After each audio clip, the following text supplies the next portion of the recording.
ఈరోజు ఈ కార్యక్రమానికి చేసిన ప్రతి ఒక్క పేరెంట్స్కి, స్కూల్ మాస్టర్ గారికి, అలాగే మా అమ్మాయి గారికి నమస్కారాలు చెప్తున్నాను. పిల్లలకి ఆశిస్తులు.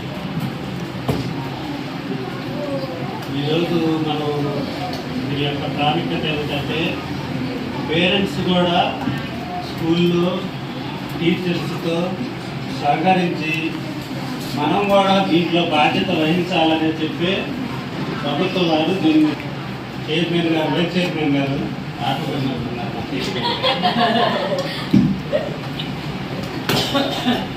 9 గంటలకు మీటింగ్ అని చెప్తే మా చైర్మన్ గారు 9 గంటలకు వచ్చారు. ఆయన ఇప్పుడు వచ్చి ఏమి వెళ్ళిపోయినారు వెళ్ళిపోయాడు. పేరెంట్స్ 9 గంటలకు వెళ్ళాలన్నది చెప్పాం. ఆల్మోస్ట్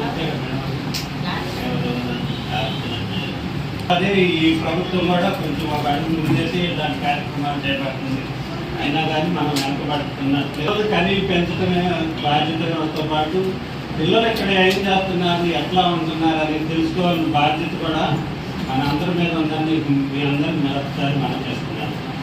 కాబట్టి అందరూ కూడా వచ్చి ఇక్కడ ఏం జరుగుతుంది, పిల్లలు చెప్తా ఉంటుంది, టీచర్స్ వాళ్ళు ఎట్లా చెప్తున్నారు ఏంటి అనేది అవగాహన చేసుకోమని ప్రతి ఒక్కరు కోరుతున్నాను. ఎందుకంటే మీరు అందరూ మంచి పేరెంట్సే కాబట్టి మీ తరపు నుంచి మాకు ఎలాంటి కంప్లైంట్స్ రావట్లేదు. ఏంటి అన్నట్టు మాట్లాడుతున్నారు. కనీసం ఇక్కడ ఏం జరుగుతుంది, టీచర్స్ పిల్లల్ని ఎలా ట్రీట్ చేస్తున్నారు, ఇక్కడ ఎట్లా ఉంటుందని అది కూడా చూడకుండా మాట్లాడుతున్నారు. అది కొంచెం బాధాకరంగా ఉంటుంది నాకు కూడా. అదే ముఖ్యంగా మన టీచర్స్నే మాట్లాడుతున్నారు స్కూల్ గురించి. ఏంటి ముందు మీరు మనవాళ్ళు కాదు, బయట మాట్లాడేవాళ్ళు ఏదైనా సరే ఇక్కడికి వచ్చి చూసి ఏదైనా మీకు ఏదైనా అనిపిస్తే చెప్పాలి, లేదా మాతో మాట్లాడాలి, మా కంప్లైంట్ చేయాలి. అందుకే నేను కూడా పేరెంట్స్ అడిగేది ఏంటంటే రాండి, మీరు కూడా వచ్చి ఇక్కడ టీచర్ గారు ఎట్లా చెప్తారు మీకేం చెప్పరా, టీచర్ గారు వస్తే పలకరిస్తారు, మన పిల్లల్ని ఎట్లా చూసుకుంటున్నారు మనకు తెలుసు. అలాంటప్పుడు మీరు కూడా ఈరోజు 9 గంటలకు మీటింగ్ అని చెప్తే మేము కూర్చొని వాళ్ళు పెట్టి వాళ్ళు వస్తున్నారు.